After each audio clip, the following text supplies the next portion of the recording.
a community that has been organizing for a very long time. And we are one Democratic Party. And that means we have folks that span many generations. We have new organizers that are the future and lifeblood of the party. We also have folks who have been with us for a very long time. They're the institutional knowledge and the mentors that help keep the party sustained.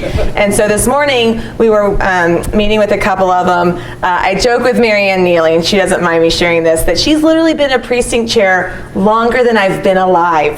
That's a huge feat, right? Which just means she's an original badass organizer, right?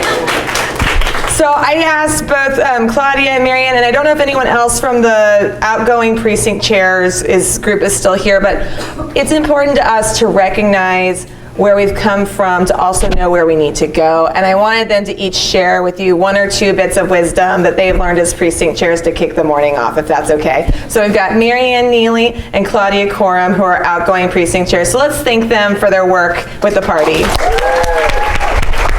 want to come on up? You want to say a few words? You want to say a few words real quick? Don't go.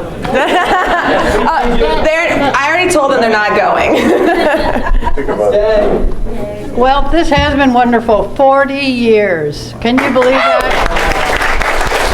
So, and I'm still alive. So I loved it. I loved it. But it's time to do other people now. We've got a wonderful person, and he's here with us. We talked about it. Hello, how are you? Good to see you. Good to see you. And for 40 years, it is wonderful. I've enjoyed it. I loved getting people doing it, getting them working, getting them actually doing the things we're saying. We're Democrats, we're good people, be a Democrat, and they'll do it, because at 342 I was, are still there. We're at, I think we're all 70s or 75. We're one of the highest Democrats. Yay! So, I love you all, and thank you so much. And I'll be helping what they want me to, so I'll be staying here because I just love it here. Thank you.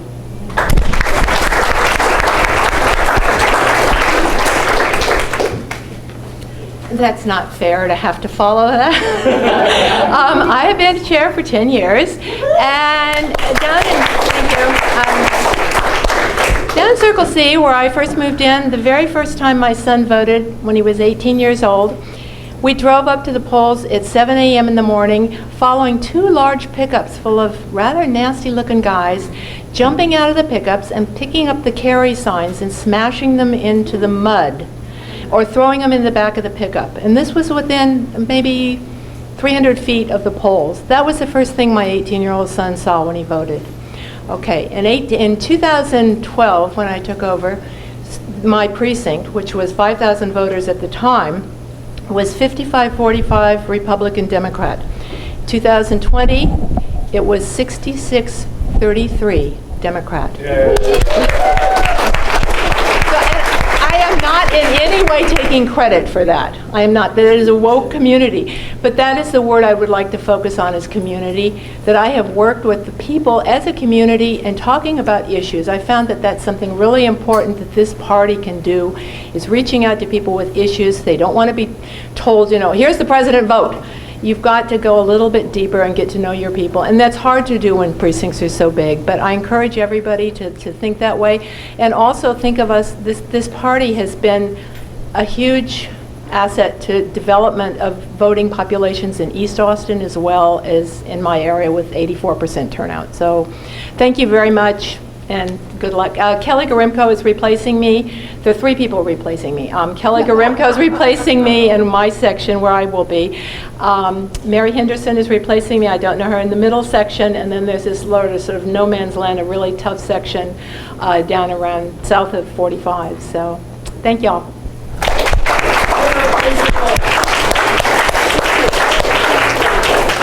So I think community, Claudia, is a great word that describes us. We are a community that laughs together, cries together, fights together, but most importantly, kicks ass together. And we believe in our values, and that's why we are here today, but that's also why we're showing up and taking that call to action to be a precinct chair. So from the party, which is you are the party, right? I want to deeply say thank you for taking that commitment in your next step in journey in activism.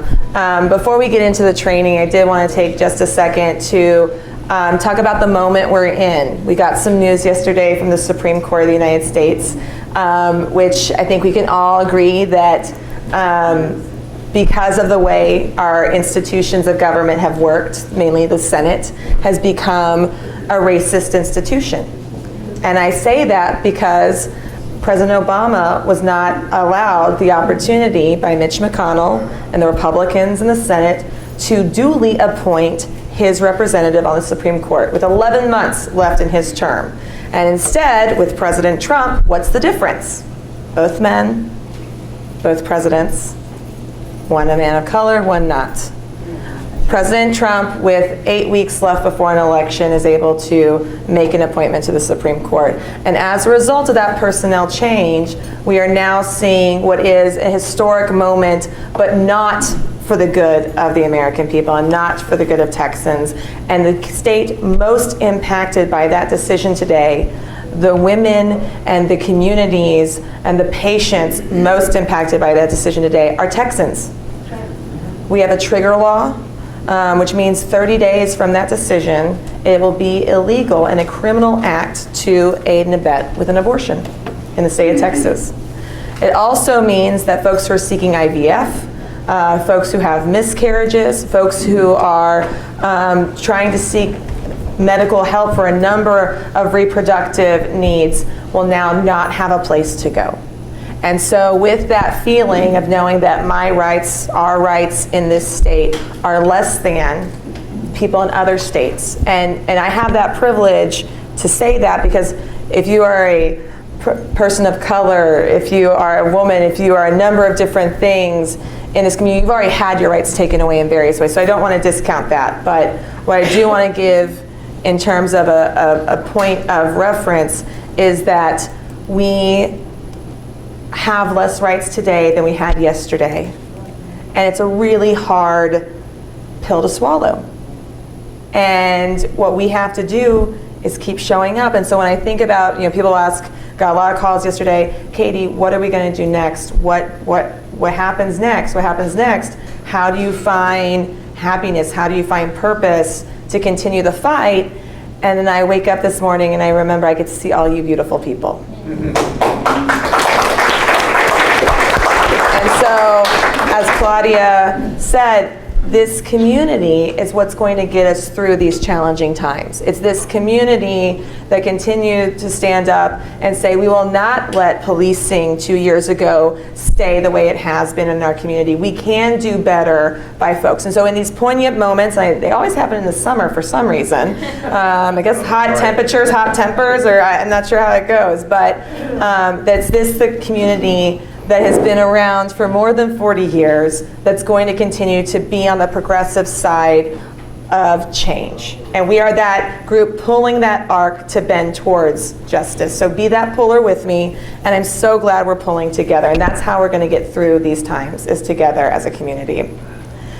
So what community have you signed up to? That is a really good question. Who are my new precinct chairs? Raise your hand. Yeah! That is amazing. Well, first, welcome. I know you're probably not new to being a Democrat or probably not new to caring about these issues, but we're going to go through some information today to talk about what resources and support we are here to give you and why the heck we're standing up and showing up every day.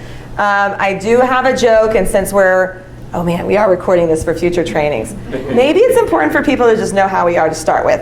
When I do office hours or I do meetings with various communities across, I say that there are two rules, right? One is we're all going to respect each other and show that respect and to afford that even new versus more experienced precinct chairs. Notice I did not say old, Claudia. She was like, I'm not allowed to say the word old today. But we're going to show respect to each other and how we talk. But there is an appropriate use of the F word when it comes to Paxton, Mitch McConnell, Clarence Thomas, you name it. So, Ted Cruz, exactly. We use them. Right, yes, exactly. So, I just put that out there is to also set some loose parameters of self-expression and taking a moment to tell us a bit about yourself and getting to know each other. We'll do that particularly during lunch when we get to have the more social time before our CEC meeting. So get excited for your first CEC meeting, and we'll tell you what the heck a CEC is and what it does. For folks who've been a precinct chair for a while, raise your hands. Thank you for returning. We have some new concepts for you, some new maps, thanks to Stephen Weintraub and Marvin Hecker. We're very excited to be launching our Super Precinct Plan today with you all, and it's now kind of in its final phase to launch. So that's a very exciting concept to put together. So let's get started with some of the basics, what you can expect from the tcdp and from me and our staff, and then we'll go into Super Precincts and training as a precinct chair and getting ready to kick some ass in November, because it couldn't be a more important time for us to be united as to why our purpose is here, what we are doing, and how we need to help folks access their constitutional right to vote and have their values voiced in their government, okay? So let's get started.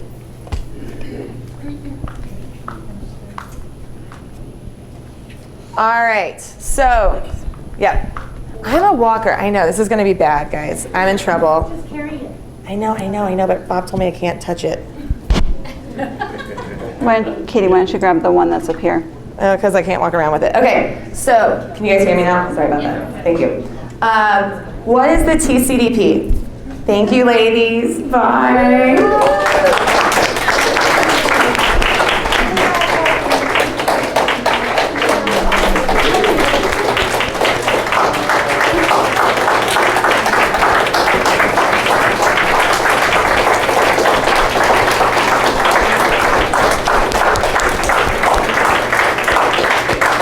Good folks right there, y'all. And this room's full of a lot of good folks. So, all right, what is the tcdp? Well, so we are officially the local organization of the Democratic Party, first and foremost. It's within the state party rules that we, at the local level, the county level, we are the organization of the Democratic Party. That comes into play as to some of the rules we have to follow, parliamentary procedure, meetings we host, etc. So we are bound as a legal entity to oversee and to carry out an election. We are bound by open meetings standards, things like that. So when you hear us talk in certain terms or jargon, that's because it's coming from our state party rules. We actually receive funds from the Secretary of State to execute and implement the primary election and the primary runoff. So if you weren't able to get a hold of us real quick in February or March, it's because the primary was a bit of a insert thought because it was our first election under SB 1. SB 1 was the election and voter, just total devastation of voting rights, and also how we actually implement elections in the state. So it was a big learning curve for us. But we are also made up of our elected officials, our precinct chairs, our donors, our activists, our Democratic clubs, and then we also have external progressive partners that we work with. So you think of Civitech, there you go, proud mom, right there. But you think of, Planned Parenthood or NARAL Pro-Choice Texas, some of our ally organizations that are progressive but may not necessarily say they all vote Democrat, but their focus is on a specific issue, or they're progressive leaning organizations. So exactly, labor is a big group. Case in point, we're here with the pipe fitters today. So, so with all this, it's a big community, and I just wanted to keep that in mind because our job is to not just do the organizing internally, which is what we're here doing today, but also externally when there are important issues coming up, like establishing a living wage and supporting our educators at ACC, etc. Also, fun fact, I'm the chair. I was elected in August of 2020, and is a volunteer position, is a full-time volunteer position. I oversee a staff of 4 right now, soon to be 6. Cynthia Van Man is our executive director. Hi, everyone. She's the voice of tcdp on our CEC meetings. It's very exciting. And then our executive committee. In the state party rules, we are required to meet at least quarterly. A lot of times you'll see that we meet monthly. During the month of July, we try to take the month off because it's hot and people need a break. But we will meet at least quarterly, sometimes, most likely every month, at the very least every other month. And then we get into the coordinated campaign, which you're going to hear a lot about here in a second. I'm pleased to announce that we did have someone accept the position for coordinated campaign manager, which is a huge relief. Can I share the? Yeah, go ahead. Cindy did a lot of work on that process, so I want to let her have the opportunity to share the good news. I'm extremely excited to announce that our coordinated campaign manager, who will be joining us officially as of July 1st, is Diana Arevalo. She is a former state representative from San Antonio. She also ran Joe Jaworski's statewide campaign. She's been an executive director for Travis County Democratic Party. You can see how used to saying that I am. For the Bexar County Democratic Party. So she's run coordinated campaigns. She's been a political director for coordinated campaigns at the county level. She's run them as a coordinated campaign manager before she comes to us with incredible experience. We are very lucky that she was able to join us for this, and I'm extremely proud that we're going to be able to welcome her to Travis County. So as soon as she's on board, we will send out an email to formally introduce her to all of you, and I hope we'll have many opportunities for you and her to speak about the coordinated campaign. And once we kick things off, she'll be our go-to person. Yeah. Next slide.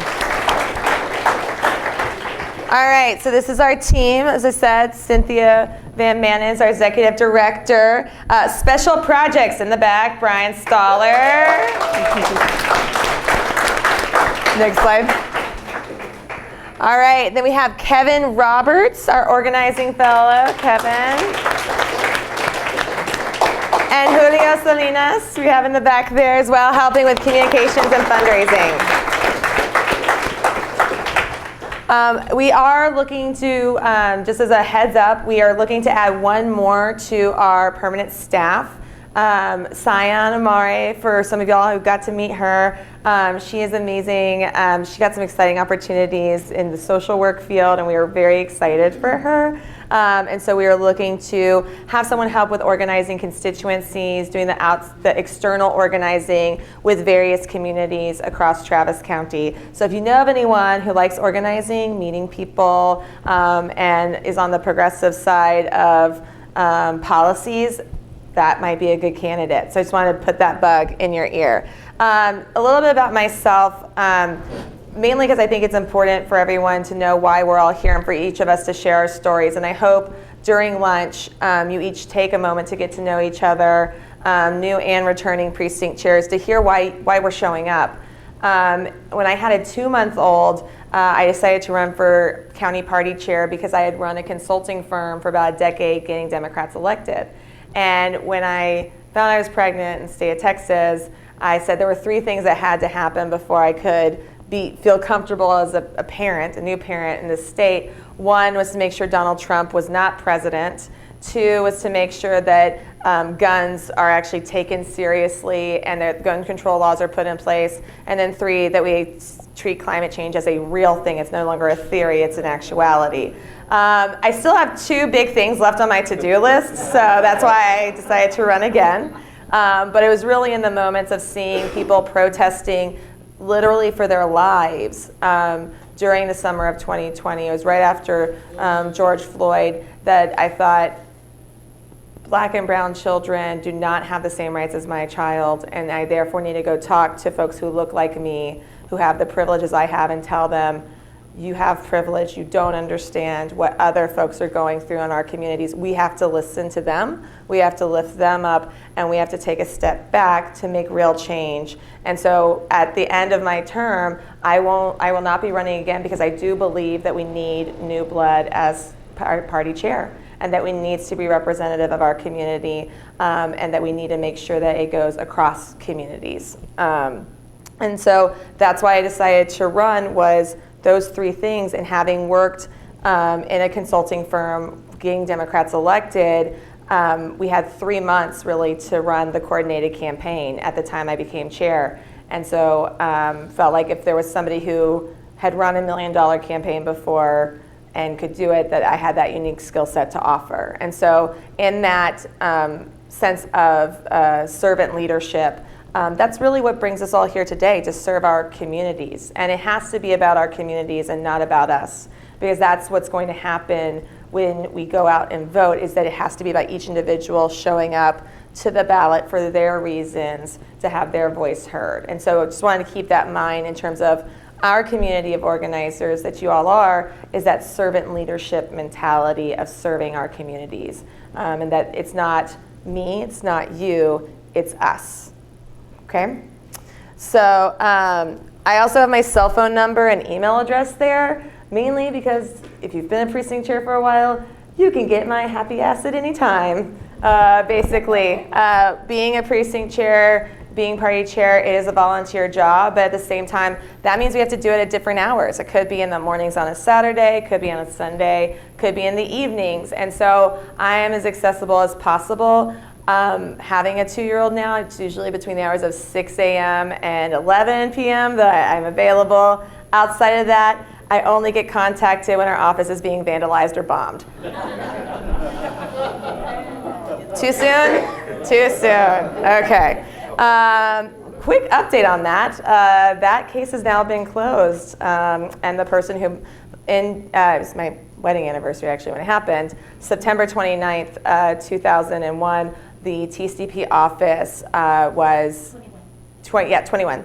Our tcdp office on East 6th Street, a domestic terrorist tried to bomb our office. He was unsuccessful ultimately, because thankfully our neighbors across the street, Blake the bartender, was able to respond pretty quickly, but Molotov cocktail and a couple of fireworks thrown into our office with a not so nice note. So about 3 weeks ago, in a federal hearing, he was sentenced to 6 years in federal prison.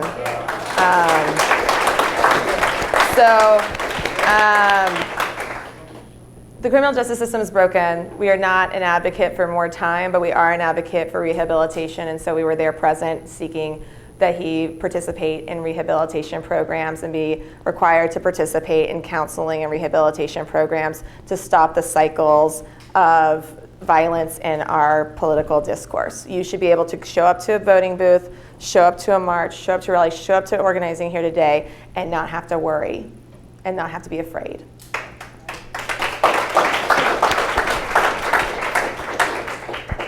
How to engage with tcdp. All right, so there are many different ways to engage with us. I know not everybody is as into social media. Some people are on social media all the time. We respect all of those choices. If you are on social media a lot, we certainly appreciate if you can help share and promote our posts, because usually we're sharing and promoting posts for important community events and things like that. And that's always very helpful. Speaking of which, look at me and smile. Excellent. Sorry.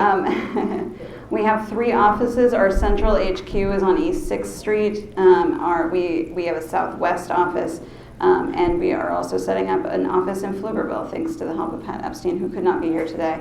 And so these, as the coordinated campaign goes on, those will be all places for you to come and get, literature, signs, things like that. Well, we may have needs going into the fall for volunteers. If you're interested in volunteering to help us out in any of the offices, please let me know. Our email, we have a domain, our regular domain is traviscountydemocrats.org, but for our email, we're using travisdems.org because for a lot of reasons, we're using travisdems.org. So just remember info@travisdems.org. If you need to reach any of us, including Katie, our emails are just our first name @travisdems.org. So you have info up there, you have mine up there, and you have Katie's up there. Feel free to reach out to us anytime. Always a good idea to CC me or Katie on a question to staff just so we can make sure we can follow up on that. But feel free to reach out to us at any time. Our number for our main office is 512-477-7500. Go ahead and save that. Call us anytime during business hours. And then we do have a ticket system for requests that I want to make sure before I hand out the URL that it is working. We're going to send you an email this week with your new precinct chair welcome packet, because you're all technically starting a new term, whether you're coming back or not. We will make sure to have that link in there. The help ticket system is for any questions you might have about VAN. It's for anything you might need help with for an event. It's really for anything. It's, you know, if you have other questions, you can use the help ticket system too. We're trying to streamline everything through that help system. And the reason for that is so that we can have a track. If you give me a call or give Brian a call and ask us to look up something for you, that's great and we'll do it. We might ask you to fill out a help ticket as well, just so we can make sure that we're following up on that and we're making sure that we give you an answer when you have a request from us. So you'll get some more information about that very soon. If you've ever used the Texas Democratic Party's help desk system, we're using the same type of system. It's the same platform. It's just connected to us and it goes straight to us. Hopefully it'll be fairly easy to use. We've sort of revamped it. So we're excited to unveil that, roll that out, unroll it. I just want to articulate, we have a weekly staff meeting that I participate in and set pretty strict standards in terms of being responsive to you as precinct chairs. So if ever you aren't hearing back from us, please let me know. Your time is valuable as volunteers, and I want to make sure that we are maximizing your return on that time and that we're as accessible as possible. At the same time, when we have to do weird things like you have to be sworn in again to start a new term, that's because that's in statute. Fun fact. The county party as well as the state party is regulated by the same laws that we may or may not agree with in the state of Texas, thanks to our Republican leadership. But that does not change the fact that we very much respect your time and value your time as volunteers and organizers.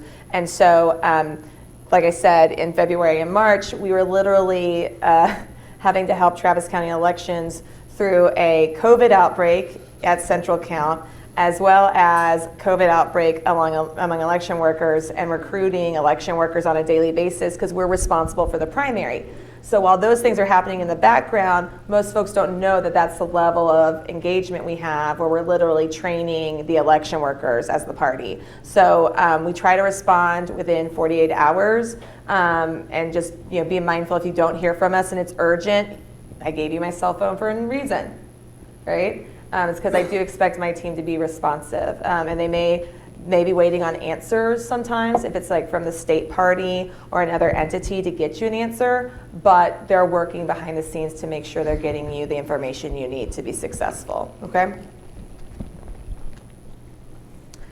Upcoming events. So we have 3 big events that we already have on the books for this year. Our first is our JBR dinner, which is July 17th.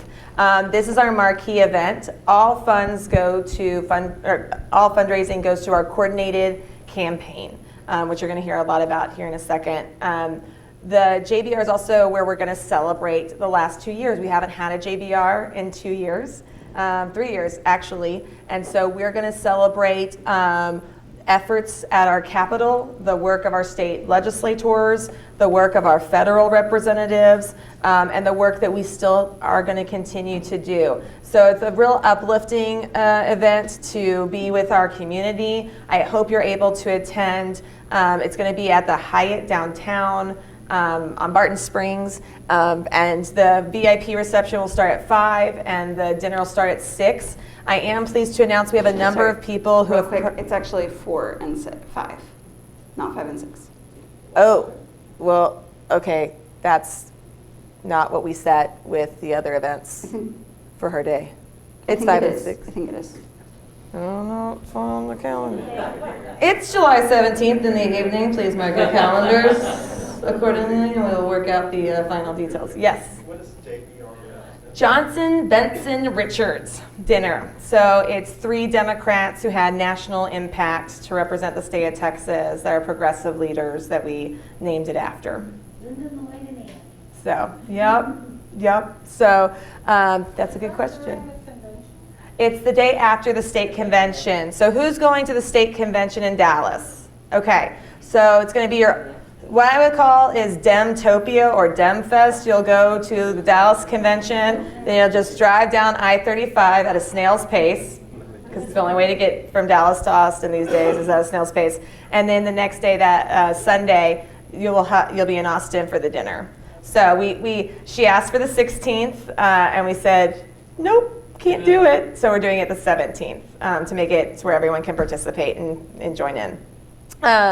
But before we get into the precincts and that, we also have our Ann McAfee Awards, which will be in September. It's where we honor our activists. So JBR, we do honor public servants. As a part of his tenure as a state senator and as a former party chair, Kirk Watson gave an endowment to the party to honor public servants. So we're going to honor some public servants at JBR. We are going to have an inaugural community champion, and that's community organizing, and particularly organizing communities and mentorship and what that looks like. And the first recipient's going to be Alice Yee.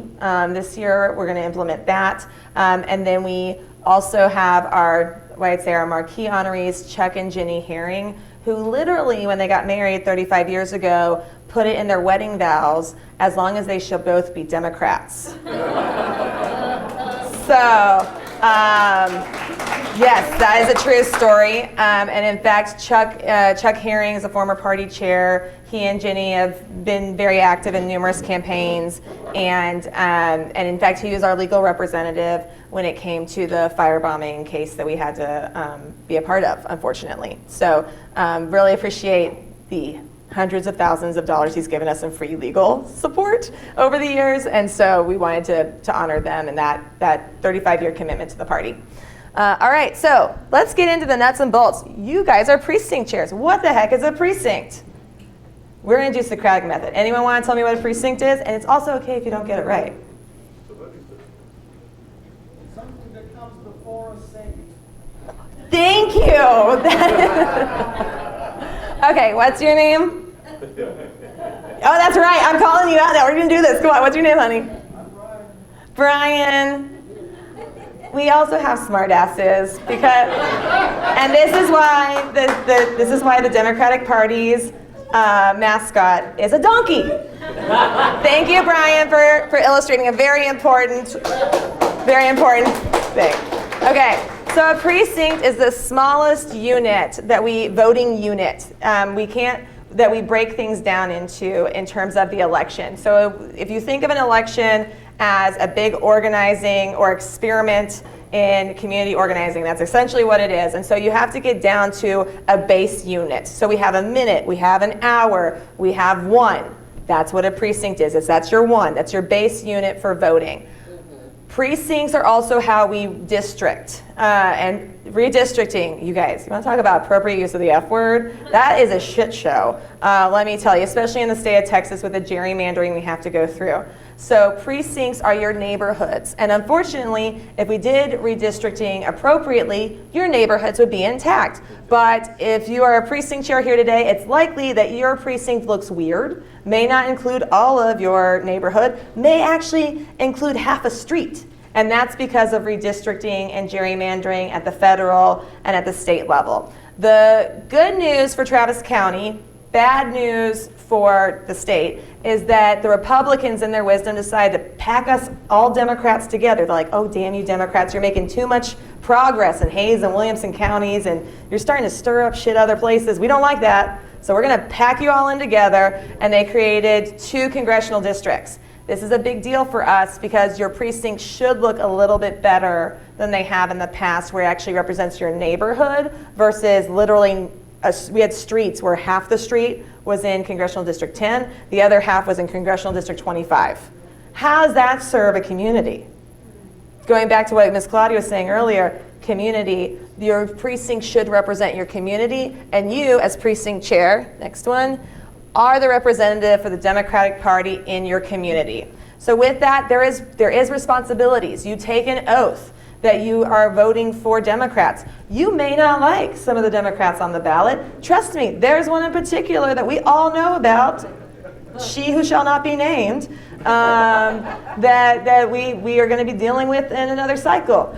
But so you can voice your displeasure with some of our elected officials. You just can't say you're going to vote for the Republicans. Okay, that's the oath that you have taken, that you are a Democratic representative of the party. That's an official capacity. Your name and your information goes into a database of the Secretary of State, that you are our official representative. So that is an important hat that you wear. If you ever have questions about taking a stance on something in your official capacity or as a private citizen, I'm always here to help you with navigating that as well. There are a lot of great initiatives that we're working on, some resolutions that we're going to be considering today. You can take action and have a voice, and it's an important thing that you do that. It's just we have some parameters as you're in that official capacity and as that neighbor representative. I'm also going to give a link to this so everyone has it to reference in the future, as well as hopefully Marvin's presentation. He's going to go into a lot of the organizing of a precinct chair. My job is to kind of tell you all of the things around being a precinct chair because they go hand in hand. What we expect from precinct chairs participating in the CEC meetings, if you miss more than more CEC meetings, then that might be an opportunity where we say, is this something that you feel is a good fit for you? A lot of precinct chairs in the last 2 years have had to move for various reasons in the pandemic. So working with us to let us know when you're moving so we can recruit a replacement in your precinct. Good example, we just had a precinct chair let us know who's going to get sworn in today that she's actually moving to another precinct who happens to be open in Manor. So Karen, I got a new one coming to you. So we try to keep people involved in the party regardless of physically where you're located, and we also understand that this is a volunteer obligation, and we try to work with making sure that folks are accessible across the county. And then, so number one, CEC. What is the CEC? CEC is the group of precinct chairs. We come together, and it's the county executive committee. We vote on things. We take stances on things as a party. And if it's not clear in our party's platform how the Democratic Party falls, you are the elected representatives to be that voice to determine who is the party chair. Back in August of 2020, the CEC voted on that. Who was our next county judge? The CEC voted on that. Supporting the living wage for the city of Austin at $22 an hour? The CEC voted on that. So these are stances that you are empowered to vote on, and it has a real world impact. That $22 an hour living wage, there was a lot of gristling about budgets, but it passed because we weighed in on it. And so that is a lot of power and responsibility. So participating in CEC is a big part of it, but organizing in your precinct to know what your precinct thinks on these issues and is engaged on these issues, that's also a part of your job, is to be an active member at the local level, at that precinct, the thing before a synced unit. So Marvin's going to get into the organizing of it, of what a precinct chair is in his presentation. So next one. So we're going to go through all the various things that we have to offer. Some of this is from the HDC handbook.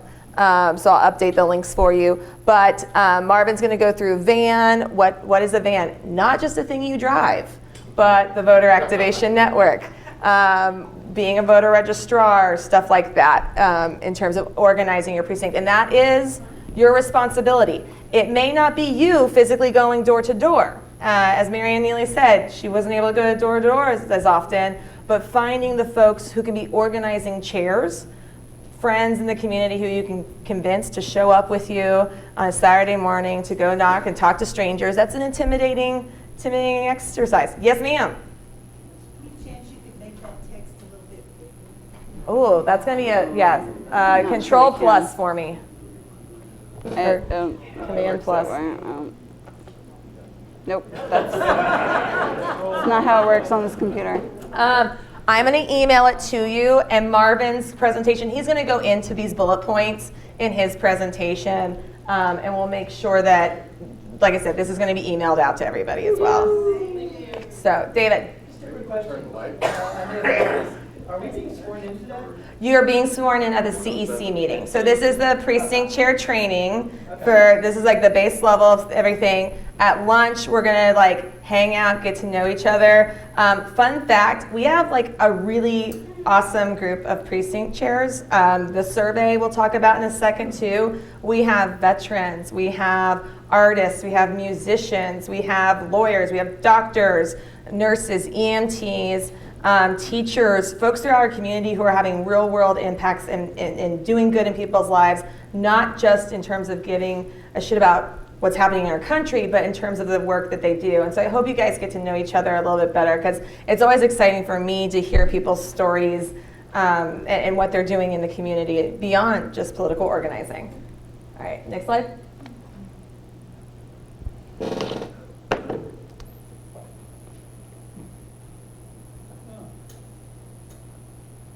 Is that the same slide? Same slide. There we go. All right, so the coordinated campaign. One of the things that we've been working on, and for returning precinct chairs, we've heard a little bit about, is a super precinct model. And I'm going to get into that and introduce it. And then Marvin's going to talk about how it plays into the role of you being a precinct chair. But we also have democratic clubs. We have our elected officials and their campaigns. We have our friendly organizations that are also democratically aligned, like Blue Action Democrats, Pflugerville Democrats, et cetera, that are on the ground organizing Progress Texas, right? Like those are the groups that we also work with. We all band together and say, hey, let's get a pot of money. Instead of us separating things out and not talking to each other, if we coordinate, we win. So we pool our resources together to create the coordinated campaign. So back in May of 2022, don't tell Bob that I'm going to take this out. I'm a walker and talker. So in May of 2022, the CEC got the coordinated campaign budget and kind of the plan for the coordinated campaign. And so we meet with the candidates and campaigns, we meet with the elected officials, we meet with donors, we meet with the clubs and the various constituency groups to get input. And so we're in that process. And so we're going to continue those meetings. Now that we have a coordinated campaign manager, your super precincts will each have a meeting with the coordinated campaign manager. A super precinct is basically a group of precincts. And the reason we group people together is because it helps us with scalability. So the number of lit pieces we purchase, the number of text messages we send, the number of phone calls we make. It's easier if we organize it in a group, collective, versus just one precinct by one precinct. Because if you've participated in a coordinated campaign in the past, raise your hand. All right. Now, keep your hand raised if you felt like your precinct wasn't represented with literature, messaging, phone calls. Right, and it's because it wasn't scalable for us to do so, to print 20 pieces of one thing and then 100 pieces of another and maybe different messages. So that's why we created super precincts. So I can guarantee every precinct will have the nice lit, not the pieces of paper we tell you to print, the nice lit. Why is that important? Because sometimes going to a stranger's home and talking to them, having a official handout to give, it's a way to give you legitimacy and comfort, and to know what you're selling to a certain extent, right? Which is our belief in a better Texas, or in a Beto Texas, and a better America, right? So we, in the coordinated campaign, we also believe in investing in the next generation of organizers. If you got 50 emails from me on that this year, I apologize. We made some changes to it, and they're good changes. First, we're paying all the fellows $15 an hour for participating, regardless if it's educational and professional development or they're actually on the ground doing organizing. It's a professional development academy. We have 15 fellows this year, and I think, Kevin, you're a fellow, right? So Kevin's going to be one of our fellows. And it's a curriculum. It costs the party about 40 grand to do this, right? To bring in the speakers, do the training, house the fellows, and we believe it's a part of our mission because many of those fellows are campaign organizers now, are running for office, are working in the legislature on policy issues. And that's our investment in the next generation of organizers. And it is to the thanks of Senators Watson and Eckhart. They're the ones who are funding the Academy this year. Senator Watson has funded for many years. I understand that we have an important mayor's race. And to be very clear, the Travis County Democratic Party supports every Democrat running for mayor in Austin and in any city in Travis County. We have many cities in Travis County. But that investment from both those senators is helping the party. It's an investment in the party. They work on the coordinated campaign to just turn out Democrats. It's only for the partisan races. We do not get involved in the nonpartisan races unless there's just one Democrat or there's some really bad Republicans, and then we go tell people, hey, don't vote for the Republicans. But we don't take stances in nonpartisan races.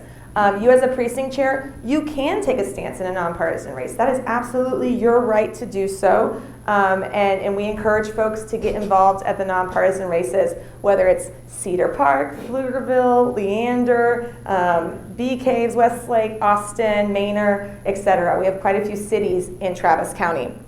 But our organizing academy is kicking off July 11th, and it'll go through August 12th. And it's 20 hours a week. It's a very intensive program, and by the end of it, the fellows come out able to get a job on a campaign. The Travis County Democratic Party will make offers to every fellow to come work for us in the coordinated campaign. So that's how we grow and continue our efforts. Voter registration is going to be kicking off, and for many has already kicked off. The deadline to register to vote in this election in November is October 11th. Election day is November 8th. And so we have 30,000 voters in our target universe that need to get registered. Our end goal is to increase our margin by 2% over 2018.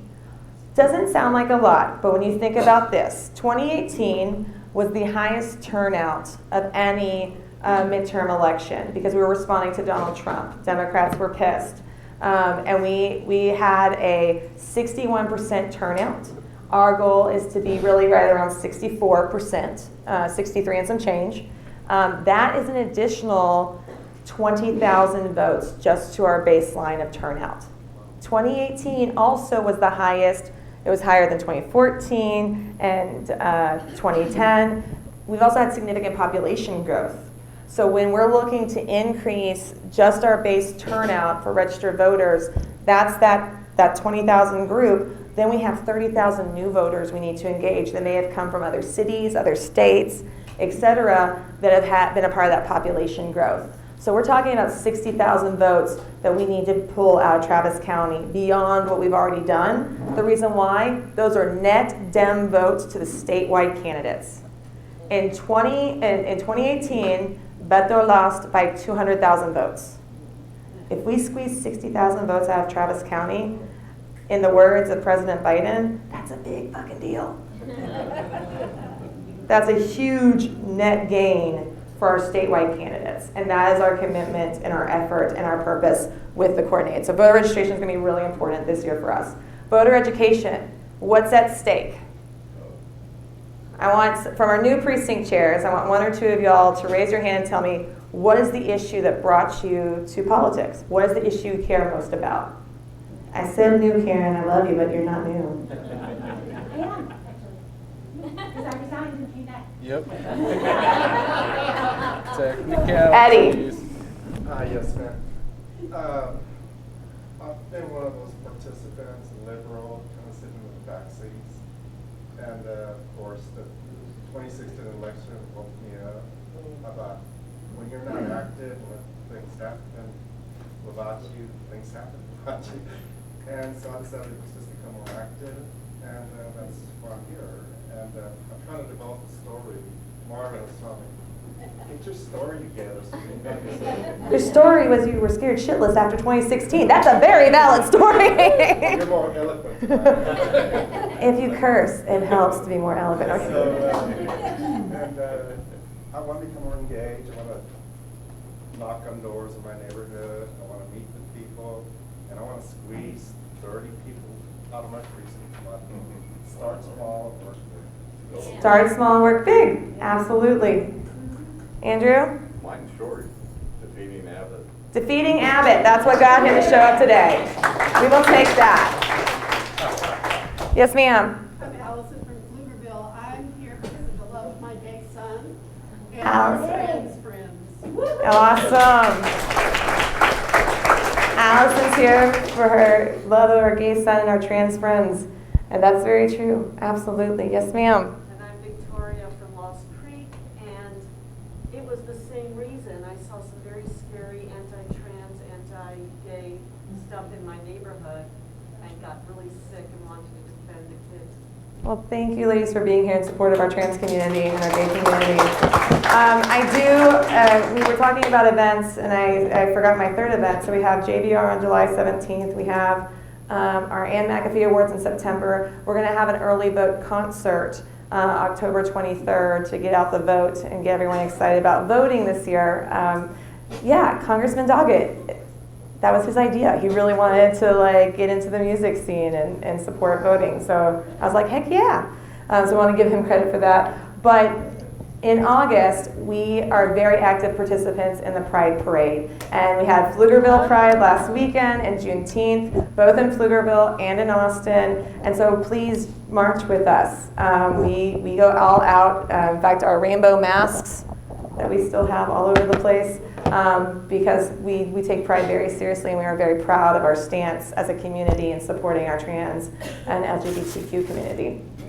Thank you guys for sharing while you're here. And we'll continue. It's going to be interactive, so keep speaking up. Karen had the memo. She knows to speak up. So follow by Karen's example. Do what she does. Yes. So voter education, why we're here, what we care about. You're going to have literature that we're going to give you as a super precinct. We're going to break up, and you're going to say what issues are important to your communities. And not all super precincts care about the same issues, but what you think are going to speak to voters. You, as a representative of your community, first, one, you're not normal. You're showing up to get trained as a precinct chair on a Saturday in 100-degree weather. So thank you for not being normal. But you still know what matters in your community, what people will listen to, what issues affect them, and how government plays a role in it. So you need to give us that feedback, and your super precinct will have literature that may be different, what you see in Lost Creek versus what you see in Pflugerville versus what you see wherever across the county, because we want to make local information that you can use. In about 5 minutes, I'm going to give everyone a potty and wiggle break. And in Spanish. And in Spanish. We are going to have multilingual as well. You just need to request that. And not just Spanish, we do have a number of different communities where they've asked for us to have various translations. And so we will make sure to honor that. While voting in Texas is not accessible, educating voters, our job is to make it accessible. So election judge recruitment. Have folks heard of a poll watcher?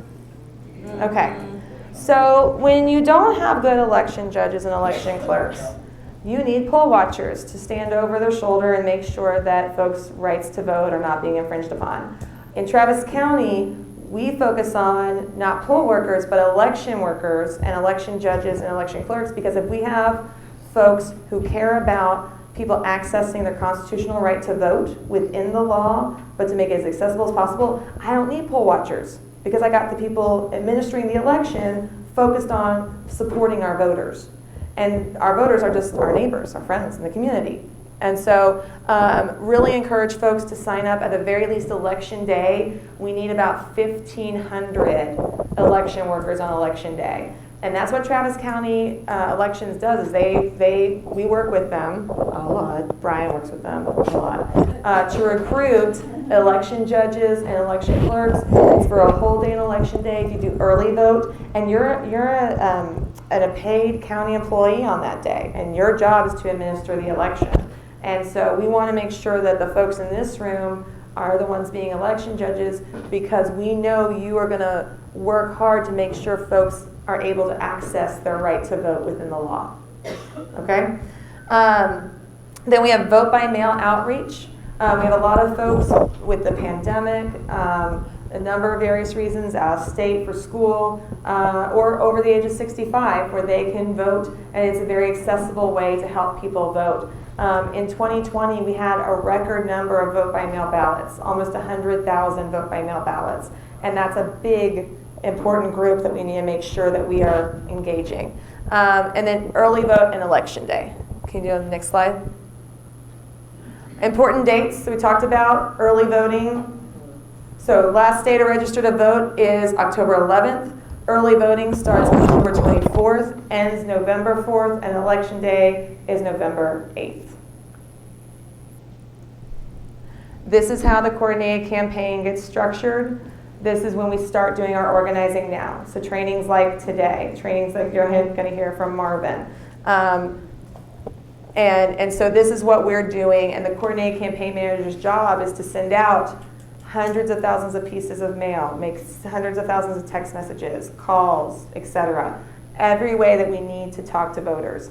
The universe that we're targeting of about 100,000 voters to add, if you want to add 60, you got to target 100, right?